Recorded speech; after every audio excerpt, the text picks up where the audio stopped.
Halo teman-teman dan kawan-kawan, hari ini saya Oki Indra akan mempresentasikan hasil kerja saya dalam tugas sejarah lahirnya Pancasila. Tanpa memperpanjang waktu, saya akan melanjutkan ke materinya. Pertama-tama kita mulai dari pengertian Pancasila. Pancasila adalah ideologi dasar bagi negara Indonesia. Nama ini terdiri dari dua kata dari bahasa Sanskerta, yaitu panca berarti lima dan sila berarti prinsip atau asas. Pancasila merupakan rumusan dan pedoman kehidupan berbangsa dan bernegara bagi seluruh rakyat Indonesia. 5 sendi utama penyusun Pancasila adalah ketuhanan yang Maha Esa, kemanusiaan yang adil dan beradab, persatuan Indonesia, kerakyatan yang dipimpin oleh hikmat kebijaksanaan dalam permusyawaratan perwakilan, dan keadilan sosial bagi seluruh rakyat Indonesia, dan tercantum dalam paragraf keempat pembukaan Undang-Undang Dasar 1945. Meskipun terjadi perubahan kandungan dalam 5 urutan sila Pancasila yang berlangsung dalam beberapa tahap selama masa perumusan Pancasila pada tahun 1945, tanggal 1 Juni diperingati sebagai hari lahirnya Pancasila. Selanjutnya adalah sejarah perumusan Pancasila. Yang pertama ada rumusan dari Muhammad Yamin. Pada sesi pertama persidangan BPU PKI yang dilaksanakan pada 29 Mei sampai 1 Juni 1945, beberapa anggota BPU PKI diminta untuk menyampaikan usulan mengenai bahan-bahan konstitusi dan rancangan blueprint negara Republik Indonesia yang akan didirikan. Pada tanggal 29 Mei 1945, Muhammad Yamin menyampaikan usul dasar negara di hadapan sidang pleno BPU PKI, baik dalam pidato maupun secara tertulis yang disampaikan kepada BPU PKI.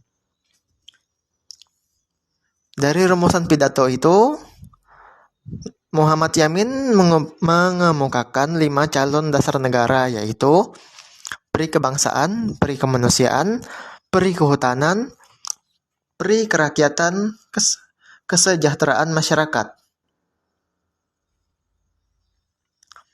Lalu ada rumusan tertulis seperti ketuhanan yang Maha Esa, kebangsaan persatuan Indonesia, rasa kemanusiaan yang adil dan beradab, kerakyatan yang dipimpin oleh hikmat kebijaksanaan dalam permusyawaratan perwakilan, dan keadilan sosial bagi seluruh rakyat Indonesia. Lalu selanjutnya, selain Muhammad Yamin, beberapa anggota BPU PKI juga menyampaikan usul dasar negara. Di antaranya adalah Insinyur Soekarno.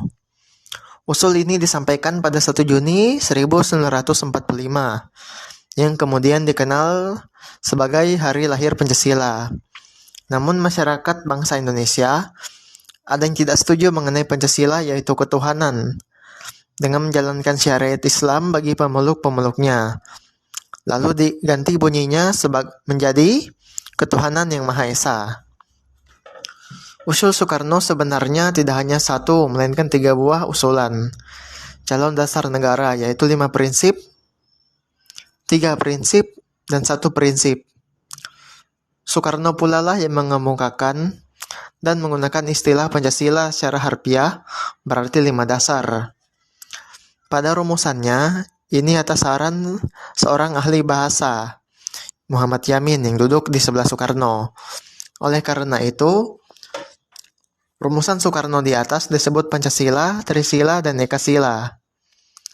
Rumusan Pancasila: kebangsaan Indonesia, internasionalisme atau peri kemanusiaan, mufakat atau demokrasi, kesejahteraan sosial, dan ketuhanan. Lalu ada rumusan Trisila, yaitu sosionasionalisme, sosiodemokratis, dan ketuhanan. Lalu yang terakhir adalah rumusan Ekasila, yaitu gotong royong. Lalu yang selanjutnya adalah rumusan Piagam Jakarta. Usulan-usulan blueprint negara Indonesia telah dikemukakan anggota-anggota BPU PKI pada sesi pertama yang berakhir pada tanggal 1 Juni 1945. Reses antara 2 Juni hingga 9 Juli 1945, 8 orang anggota BPU PKI ditunjuk sebagai panitia kecil yang bertugas untuk menampung dan menyelaraskan usul-usul anggota BPU PKI yang telah masuk. Pada 22 Juni 1945, panitia kecil tersebut mengadakan pertemuan dengan 38 anggota BPU PKI dalam rapat informal. Rapat tersebut memutuskan membentuk suatu panitia kecil berbeda, kemudian dikenal dengan sebutan Panitia 9 yang bertugas untuk menyelaraskan mengenai hubungan negara dan agama. Dalam menentukan hubungan negara dan agama, anggota BPU PKI terbelah antara golongan Islam yang menghendaki bentuk toleransi Islam dengan golongan kebangsaan yang menghendaki bentuk negara sekuler di mana negara sama sekali tidak diperbolehkan bergerak di bidang agama. Persetujuan di antara dua golongan yang dilakukan oleh Panitia 9 tercantum dalam sebuah dokumen, yaitu Rancangan Pembukaan Hukum Dasar.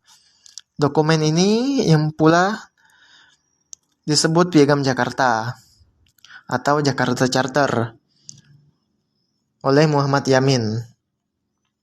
Adapun rumusan rancangan dasar negara terdapat di akhir paragraf keempat dari dokumen Rancangan Pembukaan Hukum Dasar, paragraf 1-3, berisi rancangan pernyataan kemerdekaan, proklamasi atau Declaration of Independence.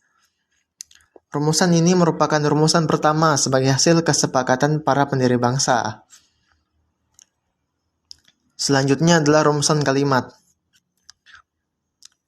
yaitu dengan berdasar kepada ketuhanan, dengan kewajiban menjalankan syariat Islam bagi pemeluk-pemeluknya, menurut dasar kemanusiaan yang adil dan beradab, Persatuan Indonesia, dan kerakyatan yang dipimpin oleh hikmat kebijaksanaan dalam permusyawaratan perwakilan, serta mewujudkan suatu keadilan sosial bagi seluruh rakyat Indonesia. Alternatif pembacaan rumusan kalimat rancangan dasar negara pada Piagam Jakarta dimaksudkan untuk memperjelas persetujuan kedua golongan dalam BPU PKI. Sebagaimana terekam dalam dokumen itu, dengan menjadikan anak kalimat terakhir dalam paragraf keempat tersebut menjadi sub-sub anak kalimat dengan berdasar kepada ketuhanan. Seperti dengan kewajiban menjalankan syariat Islam bagi pemeluk-pemeluknya menurut dasar kemanusiaan yang adil dan beradab, Persatuan Indonesia, dan kerakyatan yang dipimpin oleh hikmat kebijaksanaan dalam permusyawaratan perwakilan, serta dengan mewujudkan suatu keadilan sosial bagi seluruh rakyat Indonesia. Lalu selanjutnya adalah rumusan dengan penomoran utuh, yaitu ketuhanan dengan kewajiban menjalankan syariat Islam bagi pemeluk-pemeluknya menurut dasar kemanusiaan yang adil dan beradab, Persatuan Indonesia, dan kerakyatan yang dipimpin oleh hikmat kebijaksanaan dalam permusyawaratan perwakilan, serta dengan mewujudkan keadilan sosial bagi seluruh rakyat Indonesia. Dan terakhir adalah rumusan populer. Versi populer rumusan rancangan Pancasila menurut Piagam Jakarta yang beredar adalah ketuhanan dengan kewajiban menjalankan syariat Islam bagi pemeluk-pemeluknya, kemanusiaan yang adil dan beradab, 3. Persatuan Indonesia, 4. Kerakyatan yang dipimpin oleh hikmat kebijaksanaan dalam permusyawaratan perwakilan, dan yang kelima terakhir adalah keadilan sosial bagi seluruh rakyat Indonesia. Lalu bahasan saya yang terakhir adalah rumusan Pancasila yang sah. Fungsi pokok Pancasila adalah sebagai dasar negara. Selain fungsi pokok Pancasila sebagai dasar negara, ada fungsi lainnya yaitu Panitia 9 pada tanggal 22 Juni 1945 berhasil menyusun suatu naskah yang kemudian disebut Piagam Jakarta, yang di dalamnya tercantum rumusan dasar negara sebagai berikut. ketuhanan dengan kewajiban menjalankan syariat Islam bagi pemeluk-pemeluknya, kemanusiaan yang adil dan beradab, ketiga, persatuan Indonesia, 4, kerakyatan yang dipimpin oleh hikmat kebijaksanaan dalam permusyawaratan perwakilan, dan yang kelima adalah keadilan sosial bagi seluruh rakyat Indonesia. Terakhir, kesimpulan saya adalah Pancasila adalah pandangan hidup, bangsa dan dasar negara Republik Indonesia. Pancasila juga merupakan sumber kejiwaan masyarakat dan negara Republik Indonesia. Maka manusia Indonesia menjadikan pengamalan Pancasila sebagai perjuangan utama dalam kehidupan kemasyarakatan dan kehidupan kenegaraan. Oleh karena itu, pengalamannya harus dimulai dari setiap warga Indonesia, setiap penyelenggara negara yang secara luas akan berkembang menjadi pengalaman Pancasila oleh setiap lembaga negara dan lembaga kemasyarakatan, baik di pusat maupun daerah. Dalam kehidupan berbangsa dan bernegara pun perwujudan Pancasila sering dengan perwujudannya dalam hidup bernegara. Kedua bidang kehidupan ini juga baru berproses menuju ke perwujudan Pancasila. Dalam hidup berbangsa menuju ke persatuan dari keanekaragaman, suku, budaya, agama, tingkat kehidupan ekonomi yang menghasilkan kesatuan organis dengan sifat-sifat unggul keanekaragaman yang mempunyai daya komplementer yang menyempurnakan. Dengan harapan pada suatu saat akan lahir bangsa Indonesia modern yang bertuhan, manusiawi, bersatu, demokratis, dan adil sejahtera. Sekian hasil kerja saya tentang sejarah lahirnya Pancasila. Terima kasih untuk perhatiannya. Kurang lebihnya saya mohon maaf. Atas perhatiannya saya ucapkan terima kasih.